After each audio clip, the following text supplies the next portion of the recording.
Good morning.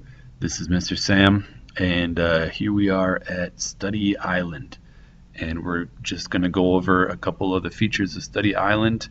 We're trying to get people to use Study Island a little more in their classes for a couple of reasons.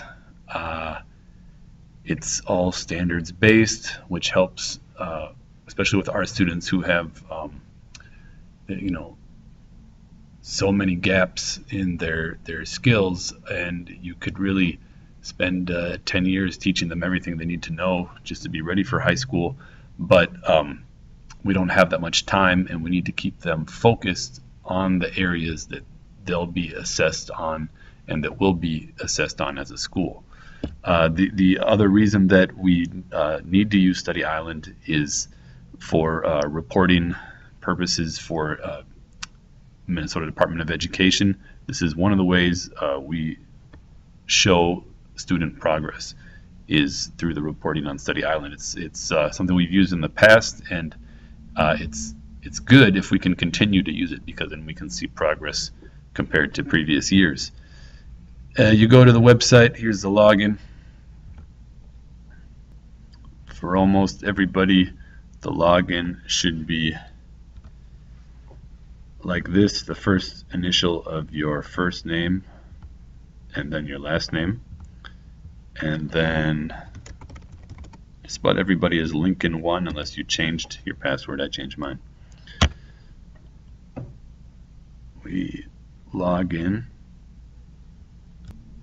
Now, there have been some recent changes to Study Island, and this is a new login screen that I have. You might not have the same thing. I think you have to opt into it.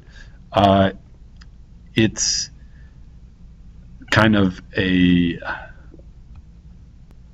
dashboard that you can use to monitor others, your students while they're logged in. You see here some of my students down here, and you can imagine once we have iPads, then this could be a dashboard that you see on your iPad that also allows you to see what other students in all the other students in your class are doing at once.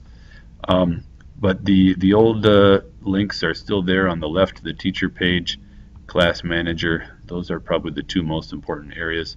Go to the teacher page. All right, and these are all the basic things that I can do on Study Island. I can manage my classes. That means like adding students.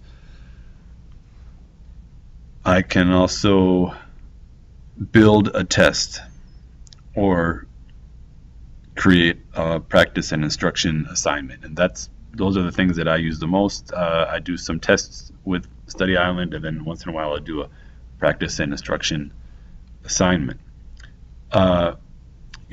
These assignments and tests may not be appropriate for every class and every unit, but hopefully, because they're standards based, hopefully there's something in here that you can use in your classes. So let's go to Class Manager first. Okay, here you see some of my classes that I've set up. If I want to add a new class, click that green button, type in the name. You don't need to override school preferences usually, but then the next thing you need to do is add students. So let me draw your attention here. Since we do have some classes that are co-taught, you can have another teacher have the same access that you do to this class. All right, and then here are our students. You see that there are still some imperfections in the data, and sometimes it's not completely up to date. If you go into our 12th graders, you'll see those students who were 12th graders last year. These are the ones who were 11th graders last year. So just be aware of that. You might have to open all these tabs to find the students that are in your class, and then this is how you go and add them, and then click Save at the bottom to make your class. Now back up at the top, Class Manager, Class Page, and Assignments.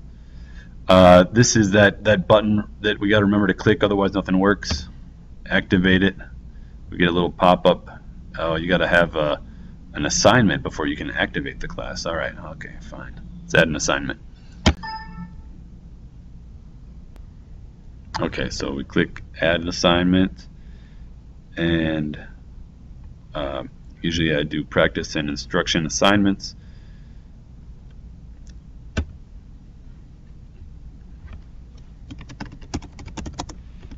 Okay, you can put the assigned date and the due date. Just be aware that students will be able to get into the assignment if it's active, even though it's not the assigned date or due date listed here. Okay, you can have preferences about whether you want to show a calculator or not, and then you go to the next button. Now here's where you get to pick what level you want the assignment to be at. So obviously the high school standards are what we're assessed on in MCA, but our students may be at this level, and maybe we want to give them that instruction at just one level above where they're at, so maybe we want to do something in this area. It's up to you, whatever seems appropriate for what you're doing in your class.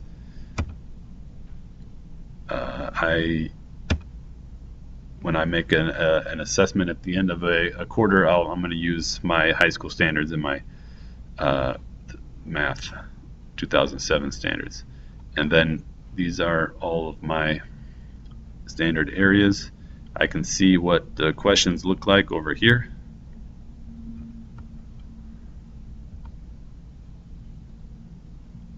Okay, that gives me a pop-up of what students will see when they go into this assignment, and I can also print it out if I need a paper version.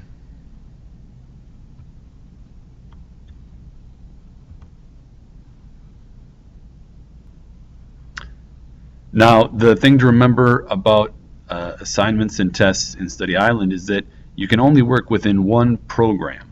All right. So if I select high school, then I can't go back and give material that is aligned to 6th or 7th or 8th grade. I'd have to go back into one of those grades. And this is a good and a bad thing, right? It's frustrating that if I'm teaching a unit that requires some background knowledge, I can't give my students practice in that background knowledge. At the same time, it does help focus the objective of the assignment. All right, and so once I pick something, then I go down and then I add students. All right, let's get that new class right there. All right, save. Okay, now I can finally activate my class page, and they have one assignment on there. Okay, next I'm going to do a video about how to do tests, but thank you for listening.